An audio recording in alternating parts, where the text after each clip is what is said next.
मोर्चा की ओर से सेक्टर 9 स्थित कम्युनिटी हॉल में एक बैठक का आयोजन किया गया, जिसकी अध्यक्षता किसान मोर्चा के जिला अध्यक्ष नरेंद्र गोरसी ने की। नरेंद्र गोरसी ने जानकारी देते हुए बताया कि आज भाजपा किसान मोर्चा की अर्बन मंडल की कार्यकारिणी का गठन किया गया है, जिसमें रोहित बतान को भारतीय जनता पार्टी के प्रति ईमानदारी और मेहनत को देखते हुए किसान मोर्चा अर्बन मंडल का अध्यक्ष चुना गया है। इस दौरान नरेंद्र गोरसी ने कहा कि भाजपा सरकार हमेशा से किसान हितैषी रही है और भाजपा सरकार ने हमेशा किसानों की आय दुगनी करने का काम किया है। उन्होंने कहा कि वह भाजपा सरकार की नीतियों को जन जन तक पहुंचाने के लिए हमेशा प्रयासरत रहेंगे। वहीं नवनियुक्त किसान मोर्चा अर्बन मंडल के अध्यक्ष रोहित बतान ने कहा कि पार्टी ने मुझ पर जो जिम्मेवारी सौंपी है उसके लिए मैं पार्टी का तहे दिल से धन्यवाद करता हूं और पार्टी के किसानों के प्रति लागू की जाने वाली योजनाओं को उन तक पहुंचाने का काम करूंगा। वहीं भाजपा किसान मोर्चा के जिला महामंत्री विनोद राणा गोंदर ने कहा कि भाजपा सरकार ही एक ऐसी पार्टी है जिसने देश को विकास के पथ पर आगे ले जाते हुए अनेक जन कल्याणकारी नीतियां लागू की है, जिनका लाभ आज देश हर गरीब नागरिक ले रहा है। देखिए यह खास रिपोर्ट।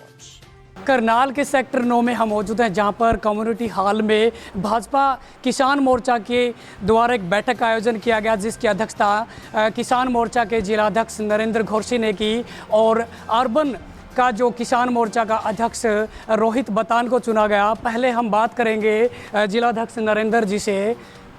सर, क्या कुछ कहेंगे, आज अर्बन की जो कार्यकारिणी का गठन किया गया है, क्या कहेंगे? आज हमारे लिए एक उत्सव का दिन है, पर्व का दिन है, क्योंकि जब भी भाजपा संगठन का विस्तार होता है तो मन में खुशियाँ और मन हिलोरे मारने लगता है कि आज हमने कुछ किया है।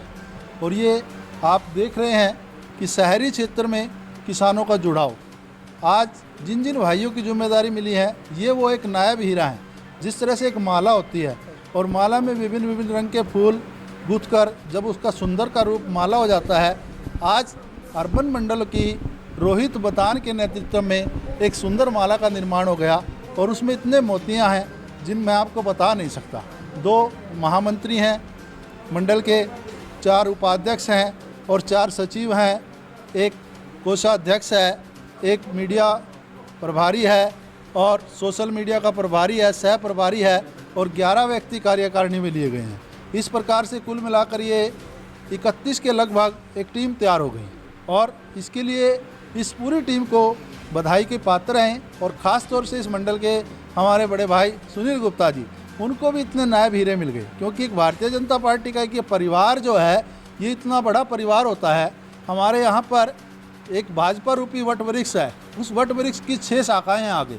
उन 6 शाखाओं में से किसान मोर्चा सबसे बड़ी शाखा मानी जाती है, फिर अलग अलग से युवा मोर्चा, अल्पसंख्यक मोर्चा, महिला मोर्चा, ओबीसी मोर्चा, इस प्रकार से सबका निर्माण होता है।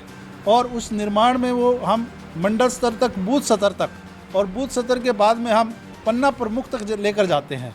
तो वही कड़ी है हमारी संगठन विस्तार की, हमारा लगातार चलता रहता है। और आज सुनील जी भी मजबूत होंगे, क्योंकि अगर कोई भी व्यक्ति जब कार्य करता है, एक अकेला व्यक्ति कार्य करे तो वो कितनी दूर चल सकता है, ज़्यादा 2 किलोमीटर भाग लेगा, 4 किलोमीटर भाग लेगा। अगर उसी कार्य को एक मंडल की 600 लोगों की टीम करे तो 2 के हिसाब से लगा लो, तो 2 किलोमीटर अगर एक भागता है तो 600 कितने भागेंगे, तो 600 लगा लो आप, 1200 किलोमीटर भागेंगे। इस प्रकार हमारा संगठन का विस्तार लगातार से जारी रहता है। और आज जिस वर्ग की बात मैं कर रहा हूँ किसान मोर्चे की, तो किसान मोर्चा एक आज के समय में, लोग तो कहते हैं कि भाई विपरीत परिस्थितियाँ हैं, लेकिन मैं कहता हूँ कि बिल्कुल अनुकूल परिस्थितियाँ हैं। अनुकूल परिस्थितियाँ इस प्रकार से हैं क्योंकि मोदी और मनोहर सरकार ने किसान को लेकर जितना काम किया है, शायद ही आज से पहले की किसी सरकार ने इतना काम किया। ये सभी किसान वर्ग से जुड़े हुए लोग हैं और सभी को पता है कि पिछले 7 साल में एक एक दाना जो फसल का है वो मोदी और मनोहर की सरकार ने खरीदने का काम किया है। पिछली सरकारों में आज तक भी जो आज ये विपक्ष के लोग जो प्रचार करते हैं, किसान नहीं है वो, किसान आज अपने खेत में है, लेकिन कुछ ऐसे लोग हैं जो भोले भाले किसान को भ्रामक तरीके से या भ्रम में डालकर अपनी बात को मनवाना चाहते हैं। लेकिन आज का किसान पढ़ा लिखा किसान है, जागरूक किसान है, वो जानता है।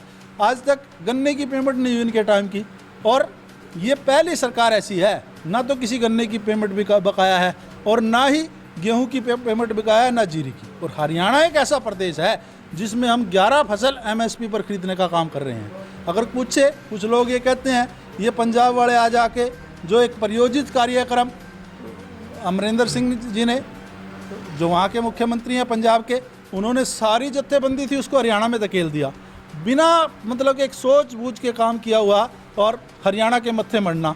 अगर वो इतने किसान हितैषी हैं तो वो 11 फसलों का MSP पर खरीद ले, हम मान जाएंगे भाई वो किसान हितैषी हैं। इसके अलावा अगर दूसरी तरफ से अब 48 घंटे में मनोहर लाल सरकार ने इस बार गेहूं की पेमेंट करी है। अगर 48 घंटे की किसी किसान की भी लेट पेमेंट हुई है तो 12% की दर से हमने ब्याज मुहैया कराया है। दे देना, अमरिंदर सिंह दे दे, हम मान जाएंगे भाई वो किसान हितैषी है। अगर पूरे भारतवर्ष में देखा जाए हरियाणा प्रदेश एक ऐसा है जिसमें गन्ने का सर्वाधिक रेट है। अगर वास्तव में पंजाब किसान का हितैषी है तो वो अपने किसानों को दे, सबसे ज़्यादा रेट दे, हरियाणा से ज़्यादा रेट दे, फिर हम उनको मानने कि वो हम भावांतर भरपाई योजना के तहत जो फसलों का न्यूनतम रेट हरियाणा ने तय किया है, अगर पंजाब किसान हितैषी है तो वो भी दे भावांतर भरपाई योजना के तहत।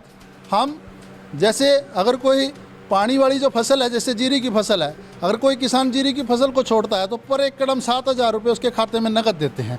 अगर इतनी तेज़ी पंजाब सरकार है, पंजाब सरकार को चिंता है क्योंकि पानी एक जीवन रेखा है, आने वाले समय में पानी का बड़ा विकट संकट रहने वाला है, तो वो दे दे 7,000 रुपये, हम मान जाएंगे भाई वो किसान हितैषी हैं।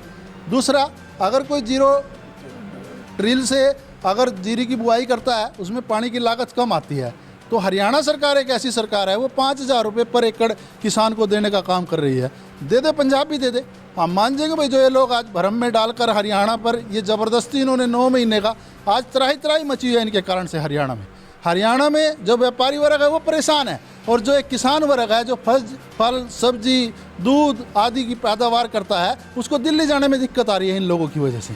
इन लोगों को माननीय मनोहर लाल जी एक ऐसे लोग व्यक्ति हैं जिन्होंने इन लोगों के बैठने की व्यवस्था करी, इनको बिजली पानी सारी चीज़ मुहैया कराई, और क्या चाहिए इनको।